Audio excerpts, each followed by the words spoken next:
अस्सलाम वालेकुम दोस्तों, आज हम बात करेंगे कि कैसे एक 100 साल पुरानी मस्जिद से निकला कुछ ऐसा कि लोग हैरान हो गए। अगर आप जानना चाहते हैं तो पूरी वीडियो ज़रूर देखें। दोस्तों, मस्जिद एक ऐसा मुकाम है जो सबसे ज़्यादा इज़्ज़त और तकरीम वाला है, क्योंकि ये वो जगह है जहाँ इंसान अपने रब के सामने सजदारिज होता है, अपने रब के सामने अपनी परेशानियाँ बयां करता है और वे मालिक दिन में 5 बार इस इंसान को पुकारता है कि ए इंसान, अपने रब की तरफ वापस लौटा, कि वही तेरे हाल पर करम करने वाला है और वही तेरी मुश्किलात को आसान कर देने वाला है। दोस्तों, मस्जिद से मुसलमानों का लगाव, मोहब्बत और मस्जिद की इज्जत व तकरीम मिसाली है। लेकिन क्या ये आप जानते हैं कि 100 साल पुरानी मस्जिद को जब खोला गया तो इसके तहखाने से ऐसी क्या चीज़ बरामद हुई कि जिसने लोगों को इंतहाई परेशान कर दिया। आज के इस वीडियो में इस टॉपिक पर डिटेल में बात की जाएगी, लिहाजा इस वीडियो को आखिर तक आप ज़रूर देखिएगा और वीडियो को लाइक शेयर भी ज़रूर कीजिएगा और चैनल को सब्सक्राइब करना मत भूलिएगा। तो चलिए दोस्तों, बिना किसी देरी के वीडियो की शुरुआत करते हैं। दोस्तों, लफ्ज़ मस्जिद सजदे से निकलता है। सजदा यानी अल्लाह के सामने अपनी परेशानी को ज़मीन पर रखना और इस बात का इकरार करना कि ए मालिक, तू ही सबसे बड़ा है, तू ही रिस्क देने वाला है। सेहत, बीमारी, परेशानी, खुशी, गर्ज के हर चीज़ तेरी ही जानीब से है। लिहाजा जिस जगह पर सजदा किया जाए उसे मस्जिद कहा जाता है। इस्लाम की तारीफ जितनी पुरानी है, मस्जिद की तारीफ भी उतनी ही पुरानी है। इस्लाम में मस्जिद को एक खास मुकाम दिया जाता है। कोई भी नापाक शख्स मस्जिद के अंदर दाखिल नहीं हो सकता। मस्जिद में दाखिल होकर वजू करना लाजमी है कि जिस शख्स को भी मस्जिद में बैठना है वो वजू की हालत में बैठे, तो अल्लाह रब्बुल आलमीन उसके लिए सवाब का सिलसिला जारी रखेगा।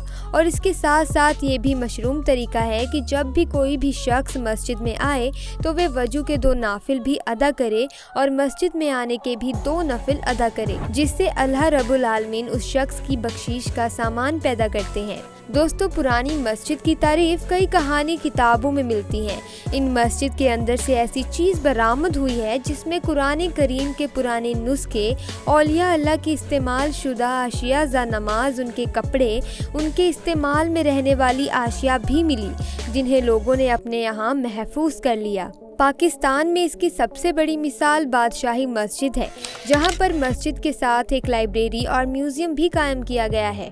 इस म्यूज़ियम के अंदर कई 100 साल पुरानी आशिया को बटोरे ज़ियारत रखा गया है और वहां कुछ ऐसे तबारुकात आज भी मौजूद हैं कि जिनकी ज़ियारत हर मुसलमान के लिए भाई से फ़ख्र है, जिसमें आप सल्लल्लाहु ताला अलैहि वसल्लम के मुँह में मुबारक और सहाबा इकराम से मंसूब चीज़ें भी मौजूद हैं। इस तरीके से पूरी दुनिया के अंदर ये सिलसिला मौजूद है कि पुरानी मस्जिद के अंदर म्यूज़ियम कायम किया जाता है। यहाँ पर ऐसे ताल्लुकात की ज़ियारत का एहतमाम किया जाता है।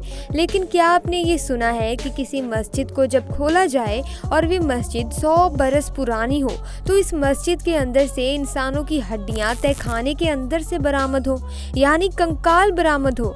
आज की इस वीडियो में इसके बारे में डिटेल से बात की जाएगी, लेकिन इससे पहले आपको 600 साल पुरानी मस्जिद के मुतालिक बताते हैं कि जहां 600 साल बाद जब अजान के कलमा कहे गए तो इस मस्जिद की दीवारों से अजान की आवाज़ टकरा कर वापस आए और उसके बाद अजान का जवाब जो इस्लाम ने हमें सिखाया, वे आवाज़ आज भी सुनाई दी थी। हाल ही में इस हवाले से बताते हैं कि 600 साल पुरानी मस्जिद में जिन मौजूद थे और जिनों के अंदर भी कई किस्म होती हैं, जिसमें नेक जिन भी होते हैं। उन्होंने जब अजान की आवाज़ सुनी तो मुसलमानों के तरीके के मुताबिक अजान की आवाज़ सुनते ही उन्होंने अजान का जवाब दिया। इस तरीके से पुरानी मस्जिद के साथ कई किस्से कहानियाँ मंसूब हैं। लाहौर की मोती मस्जिद को जिनों वाली मस्जिद भी कहा जाता है।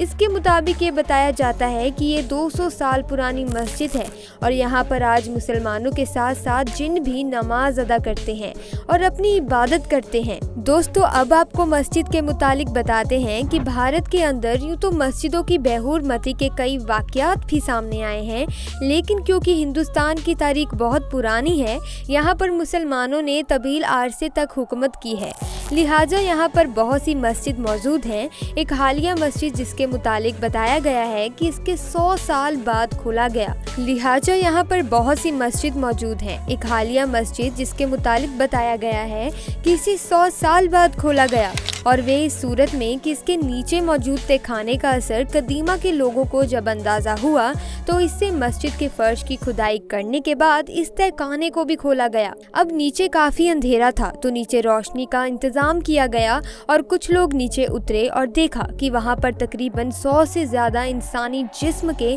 ढांचे मौजूद थे। ये देखते ही वहाँ मौजूद तमाम लोगों की पहले तो चीखें निकल गई, लेकिन फिर फौरी तौर पर इन ढांचों को साइंस लैब में भेजा गया इनके बारे में डिटेल से जानने के लिए, और वहां से दूसरी जगह पर मुस्तकिल कर दिया गया। जबकि इस मस्जिद के नीचे मौजूद तहखाने के अंदर से बहुत से दीगर सैंपल्स भी लिए गए। इसके बाद जब तारीख की किताबों का मुताला किया गया तो कुछ लोग ये बताते हैं कि ये पता चला कि दरअसल ये किसी बादशाह की कैद का और एक जेल का एक तहखाना था जहाँ पर लोगों को कैद किया जाता था। 100 से ज़्यादा लोगों को किसी बादशाह ने कैद करके रखा था, लेकिन जब आवाम का और दीगर उसके हुक्मरान दोस्तों का प्रेशर बढ़ने लगा तो फौरी तौर पर इस तहखाने के ऊपर एक मस्जिद कायम कर दी गई ताकि किसी को अंदाज़ा तक ना हो कि इस मस्जिद के नीचे क्या है। लोग इस मस्जिद के अंदर आकर नमाज तो अदा करते होंगे, लेकिन शायद वो ये नहीं जानते थे कि वो एक ऐसे तहखाने के ऊपर खड़े हैं जिसके नीचे 100 से ज़्यादा लोग अपनी ज़िंदगी की भीख मांग रहे हैं। और आखिरकार जब ना वहाँ पर रोशनी पहुँची ना हवा का अहितनाम हुआ तो ये सब के सब लोग मारे गए और उनके जिस्म अब सिर्फ ढांचे और हड्डियों के मानिंद रह गए। इन हड्डियों में से ये अंदाज़ा हुआ कि ये तकरीबन 100 साल से ज़्यादा अरसे तक किसी तरखाने में पड़ी रही और उससे पहले के लोगों के जिस्म की ये वाक़यात है। दोस्तों ऐसे कई वाक़यात हम पहले भी सुन चुके हैं और उनकी हकीकत क्या है ये हमेशा से ही मुतनाज़े रही हैं, क्योंकि तरीक़तान अक्सर अपनी किताबों में कुछ ऐसे वाक़यात भी बयान कर देते हैं जिनका हकीकत से कोई ताल्लुक़ नहीं होता, लेकिन उस वक्त में वापस जाकर उसकी हकीकत नहीं की जा सकती तो कुछ लोग उन्हें मनगढ़ंत तस्लीम कर देते हैं। जब कुछ लोग उस पर सच्चाई का इजहार करते हैं। इस वाक़े के मुताबिक इस मस्जिद की हकीकत के मुतालिक आप क्या समझते हैं? आपको क्या लगता है कि ये वाक़े भी ऐसा ही कोई मामला होगा कि यहाँ पर एक तहखाने यानी कैद खाने के ऊपर मस्जिद आमीर कर दी गई है? और कमेंट सेक्शन में ज़रूर हमें अपनी राय का इजहार करिएगा। वीडियो को लाइक करके शेयर कीजिएगा और चैनल को सब्सक्राइब करके बेल आइकन भी ज़रूर दबाइएगा। मिलते हैं इंशाअल्लाह फिर किसी नई और अच्छी वीडियो के साथ। तब तक के लिए आप अपना और अपने अपनों का बहुत ज़्यादा ध्यान रखिए। अस्सलाम वालेकुम रहमतुल्लाह व बरकातहू। अल्लाह हाफिज़।